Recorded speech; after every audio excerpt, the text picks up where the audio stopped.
Assalamualaikum warahmatullahi wabarakatuh. Ya, jadi kita masuk hari ini untuk mata kuliah metode penelitian hukum, ya.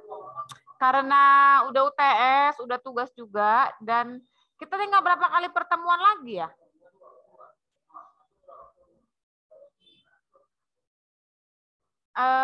Minggu ini dan minggu depan mungkin ya, tinggal 2 kali pertemuan lagi ya. Jadi mungkin di 2 pertemuan minggu depannya 3 minggu dari ini kita masuk lagi ya, karena waktu UTS itu kan Ibu nggak buat Zoom ya, jadi untuk hanya pakai dari WhatsApp ya. Jadi untuk portal dosen itu kan wajib Zoom. Jadi Ibu buat ya penambahan 1 hari lagi untuk kita agar di portal Ibu itu absensinya semua sudah maksimal ya. Jadi mungkin misalnya batas kuliah kita tinggal 2 kali lagi, Ibu tambah 1 lagi gitu, 1 hari lagi gitu ya. Jadi mohon kalian memaklumi lah karena waktu itu UTS kita hanya melalui via WhatsApp gitu. Nggak ada Zoom, sedangkan di portal dosen itu dia wajib Zoom ya. UTS pun sebenarnya wajib Zoom kecuali UAS gitu ya. Karena Ibu pakai waktu itu WhatsApp aja, jadi harus tambah 1 hari lagi. Nggak apa-apa ya. Nah sebenarnya beruntung juga, nanti kan Ibu kasih materi juga itu. Tambah ilmu kalian lah untuk metode penelitian hukum ya. Oke. Baik untuk hari ini ya, mungkin perkuliahannya itu Ibu kasih sedikit tentang isu hukum ya, isu hukum. Jadi isu hukum itu merupakan rumusan masalah. Kalau kalian lihat skripsi teman-teman kalian ya atau senior ya, atau kalian lihat jurnal penelitian-penelitian yang lain itu ada beberapa rumusan masalah, biasanya 1 sampai 3. Nah, isu hukum itu dia hampir mirip dengan rumusan masalah ya. Artinya isu hukum di sini adalah hal apa yang mau kalian angkat di dalam penelitian kalian. Misalnya judulnya sudah dapat ya, misalnya tentang perlindungan anak. Ya. Nah, nanti isu hukum yang mau diangkat apa? Nah, isu hukum itu sendiri ya, definisinya itu adalah 2 preposisi yang berbeda dan itu harus kalian cari sebuah solusinya. Jadi ada beberapa redaksi kata terkadang yang masalah yang dia itu nggak mencerminkan isu hukum. Sering ya saya temuin di beberapa mahasiswa. Misalnya dia hanya menjelaskan tentang bagaimana pengertian dari lingkungan hidup di dalam undang-undang lingkungan hidup, undang-undang perlindungan lingkungan hidup ya. Itu bukan isu hukum gitu. Kenapa? Karena yang namanya isu hukum itu dia 2 preposisi yang berbeda.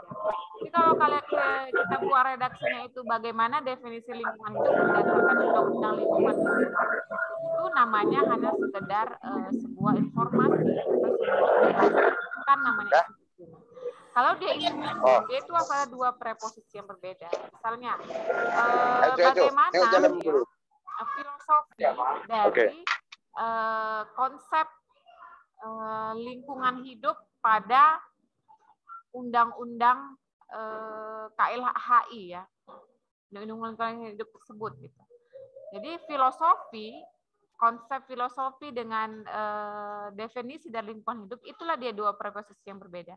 Bagaimana satu filosofi itu preposisi pertama filosofi, yang kedua adalah lingkungan hidup. Jadi itu yang dikatakan sebagai isu hukum.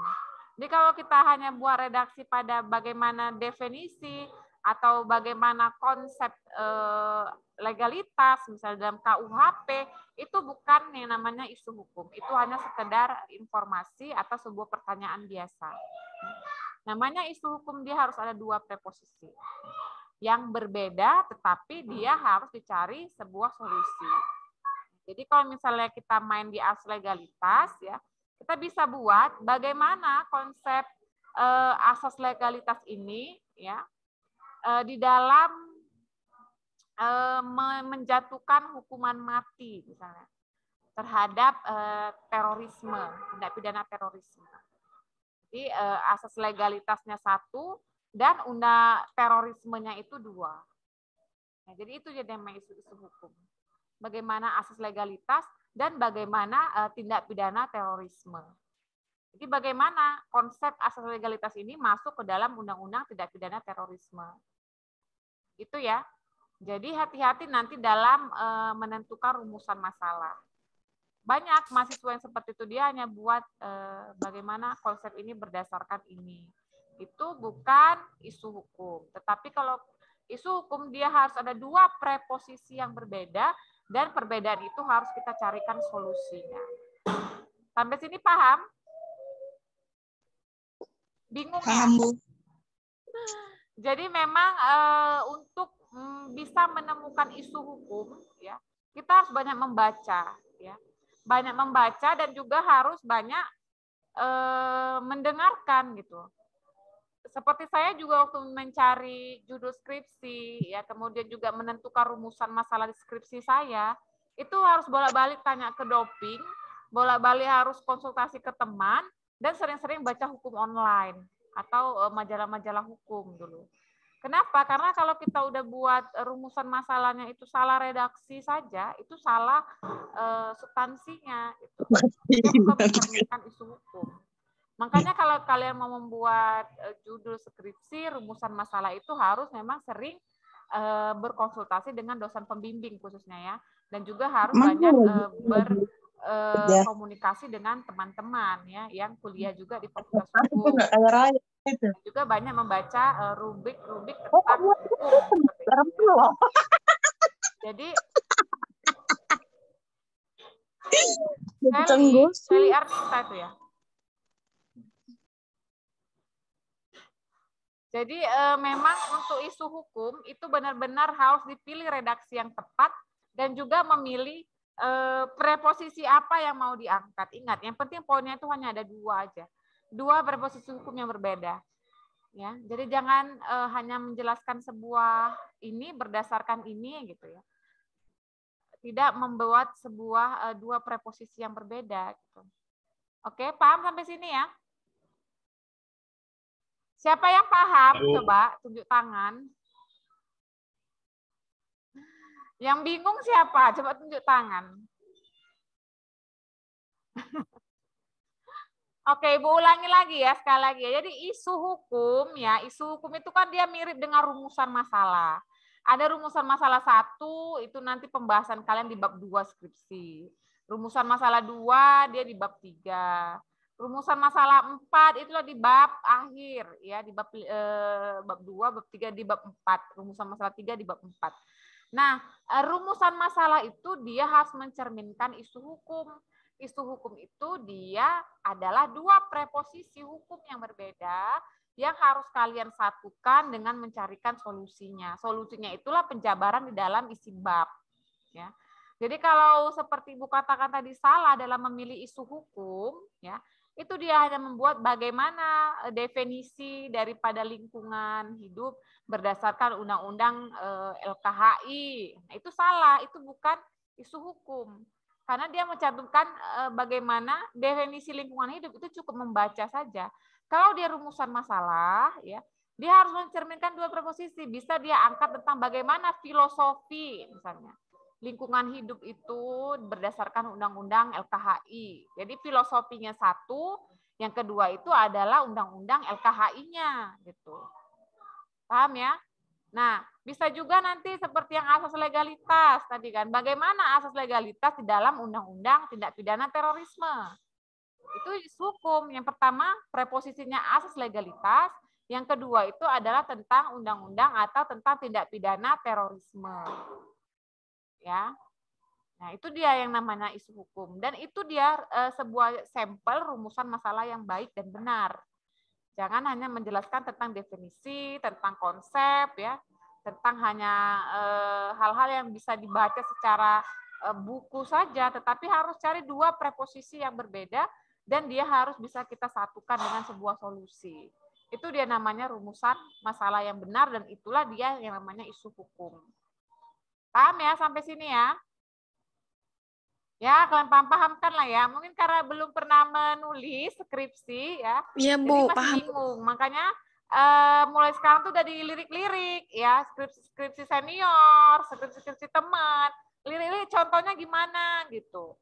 redaksi-redaksi apa yang udah pernah bimbingan sama dopingnya ya. Dilirik gitu, gimana sih mereka buat isu hukum, gimana memilih redaksi judul kata ya. Itu udah mulai dilirik-lirik, jangan lirik cewek aja ya kan. Ya, jadi skripsi harus dilirik juga gitu. Rumusan masalah, kemudian judul, ya ide-ide itu harus dibaca di hukum-hukum online atau di apa namanya majalah-majalah hukum atau buku-buku hukum sudah mulai dibaca dari sekarang. Jadi nanti idenya itu udah bisa dapat waktu mau menulis skripsi. Oke? Oke. Mungkin ada yang ingin ditanyakan tentang isu hukum, silakan. Mau kemana Pak Ingat itu? Kemana ya? Hah? Kemana antarnya? Jadi masih lagi. Oke, silakan. Ada yang ingin ditanyakan?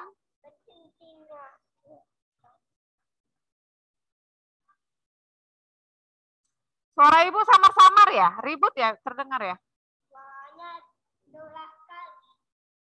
Tes, tes. Enggak ya? Nanti awak aja yang nutup. Iya, apa ini aja. Ini Aceh aja lah. Ya, ya. Baik karena kok Aceh tutup, Ji? Mana tadi Ayu?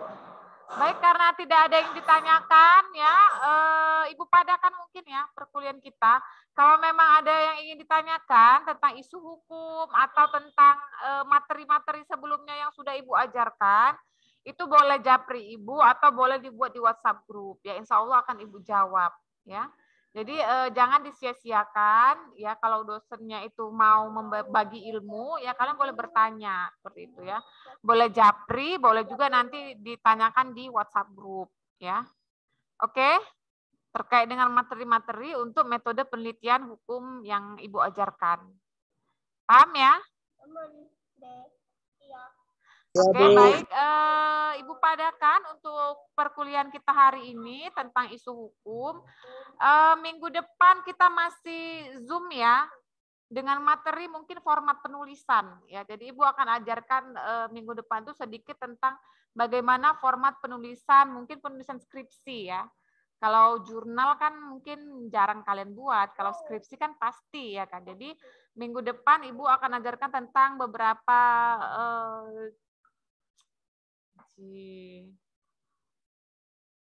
contoh tentang penulisan skripsi, tentang format penulisan skripsi. Baik, Ibu akhiri perkuliahan kita sampai di sini. Terima kasih ya atas kehadiran kalian.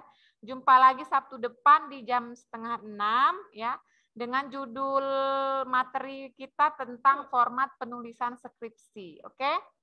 Makasih, Bu ucapkan. Assalamualaikum warahmatullahi wabarakatuh. Terima kasih Bu. Selamat sore Bu. Warahmatullahi wabarakatuh.